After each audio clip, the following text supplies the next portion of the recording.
inside information. Whistleblowers. Start today at the doorstep of Google, this monolith of global corporation, to bring light to the truth. It is the people, the living, breathing people, human beings, not the government, not the corporations, who have the right to be secure in their persons, houses, papers, and effects against unreasonable search and seizures, and that you will not violate. Right now, this moment, go on to Google and Google CIA funding Google. And it's all right there. To address this, last Wednesday, June 12th, our coalition partner, Power, People Organized for Westside Renewal, delivered a letter to Google here in Venice to call a meeting to discuss these important issues. Now we wait on Google's response. Until then, we would like to put the company on notice. Google, we're watching you. Google, we're watching you. Google, We're watching you. Google, We're watching you. Google. We're watching you. Thank you. And what's been big in the news today about the Fourth Amendment? All the spying with the NSA and PRISM and all of that stuff, and the infringement on our rights of privacy. We've got a great speaker here today from the Stop LAPD Spying Coalition that we're going to bring up to speak about the technology and how it affects our community. Ladies and gentlemen, please welcome Hamid Khan.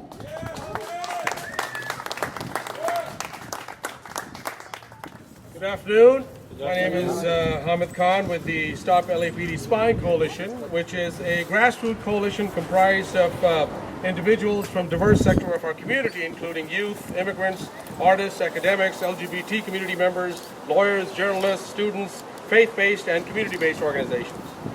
Well, we gathered here today in front of Google, one of the largest corporations in the world, to expose, challenge, and put a call out to action against a rapidly expanding surveillance industrial complex. So how big is this surveillance industrial complex? I'll give you a quick snapshot. An investigative study released by the Washington Post in July 2010, titled Top Secret America, stated, and I quote, that the top secret world the government has created has become so large, so unwieldy, and so secretive that no one knows how much money it costs, how many people it employs, how many programs exist within it, or exactly how many agencies do the same work. The report went on to further reveal that this was 3 years ago, that at that time 1,271 government organizations and 1,931 private companies work on programs related to intelligence in about 10,000 locations across the United States. And within this top secret America, Google has been a key player in the strengthening and expanding the scope and size of spying on us. Ideally situated as a premier search engine, Google is uniquely set up to maximize data collection on all our individual personality traits, our habits, and our political views. Google is an ideal partner to broaden the secret powers of the police state and basically policies of social control. Just over a week ago, we got the news about NSA collecting on an ongoing daily basis our phone records of millions of Americans every day. We were also informed of a top secret program codenamed PRISM, in which the government tapped into central servers of 9 leading internet companies, including Google, for emails, videos, photographs, and other documents. The question is, should we be surprised? Well, some people may be. But the reality is that the practices of this kind of stuff have been going on for years.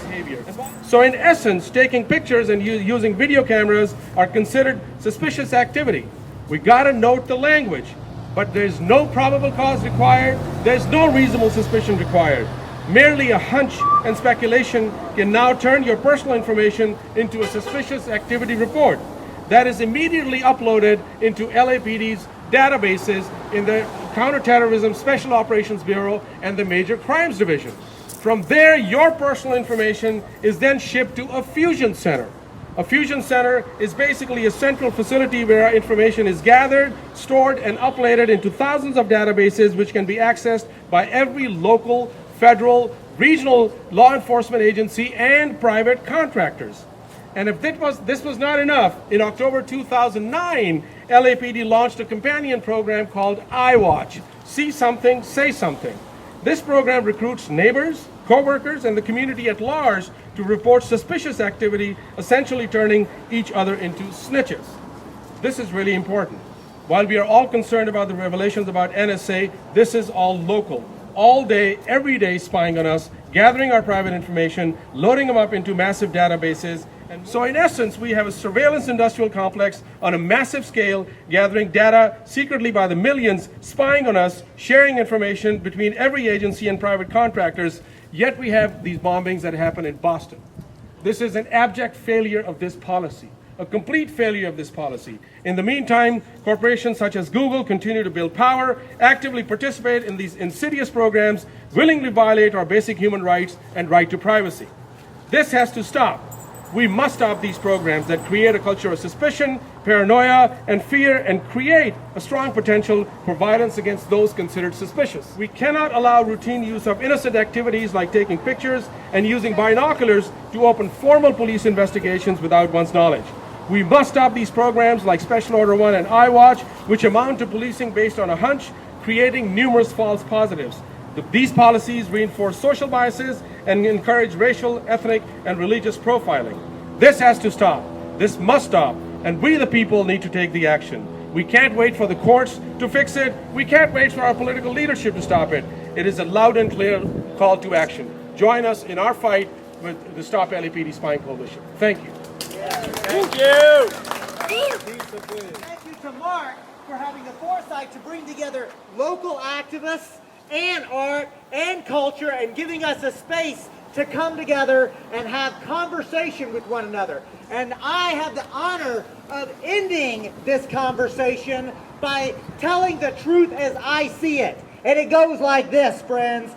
These large transnational corporations are not merely exercising power today. These large transnational corporations are ruling over us because they're making the fundamental public policy decisions. Corporate CEOs are ruling us as surely as masters once ruled slaves, as surely as kings once ruled subjects.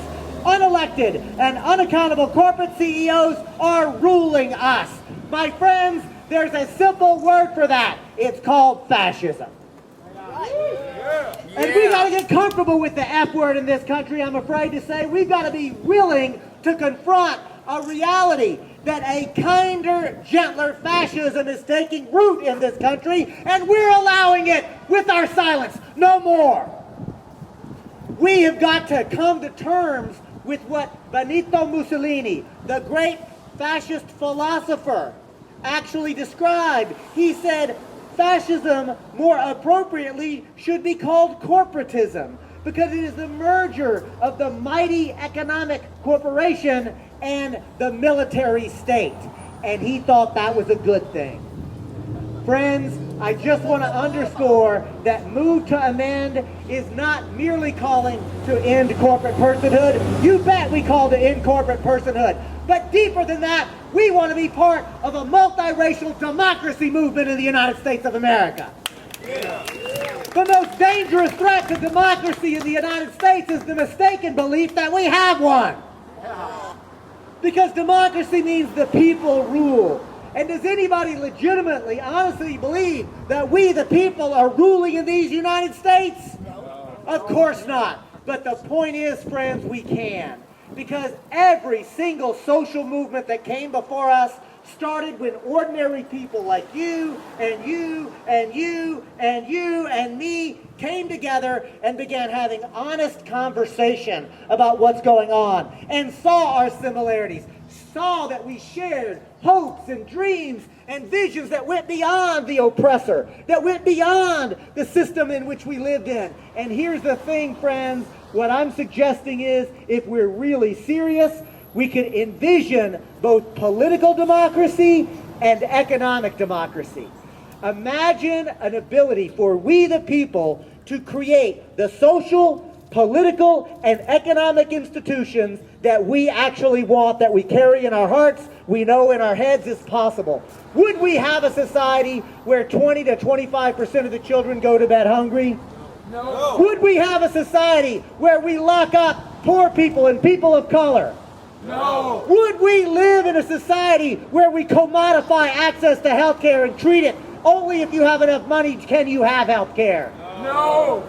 Friends, what I'm getting at is this. We have it within our power to create a different world. We're eager to work with people who are on the front lines in their community fighting back against the repression of state power. We're eager to work with people who are creating credit unions and cooperatives. We're eager to work with people who are advancing a single-payer healthcare movement. You see, there are all these issues that at their core are about people yearning for a different society. Imagine now the much hoped-for movement of movements, where we learn from our sisters and brothers in the global south, especially North Africa, especially in Latin America, where they've actually learned, you want systemic social change, they say? It's a very easy two-step formula. It's hard to implement, but the formula is actually easy.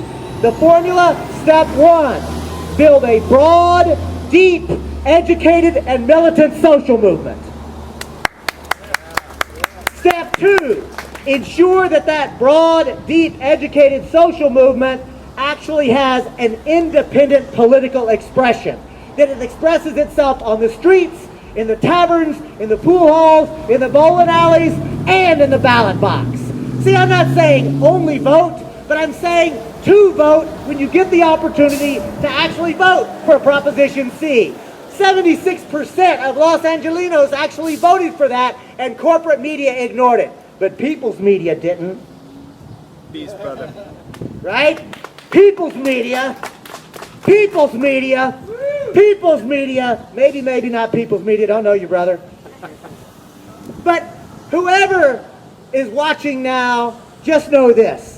We are a non-violent revolutionary movement. Yeah. And I'm going to express we are non-violent and we are revolutionary. Yeah. We're playing for power, friends. This is not just trying to make the corporate capitalist state a little less bad. This is about actually creating a new world, new social, political, and economic institutions. Because I'm going to conclude with this acknowledgement. These large transnational corporations are in fact ruling us. And what are they doing with their decisions? They are destroying the planet that we depend upon for life itself. Literally, that is what is at stake. And if that's not enough to really just get your goat, they are creating a racist, sexist, class-oppressive world order with the plunder and rape of Mother Earth. Ya basta! Enough already! Ya basta! Ya basta! Ya basta! We have the power, and all we have to do is exercise it. If we open our hearts and our minds and we're really willing to talk to each other, what we will find is that there is a movement that is cutting across ideology. That Republicans, at the grassroots level, Republicans, Democrats, Libertarians, Greens, and Independents don't want to be spied on. They want to have their Fourth Amendment rights respected. Across the board, people want clean air to breathe, clean water to drink. They want open spaces for their children. They want meaningful, productive work for which they will be honored and respected. See, we the people at the core, we basically want the same thing. It is within our grasp to build a movement that cuts across party lines, that cuts across ideologies, and recognizes that we the people are more powerful than the small ruling elite. All we have to do is to organize ourselves collectively, exercise that power together, and we will win. Peace. Yeah. Thank you much. Give it up for David Cobb. Yeah, David. Good job, brother. Inside information. Whistleblowers hotline.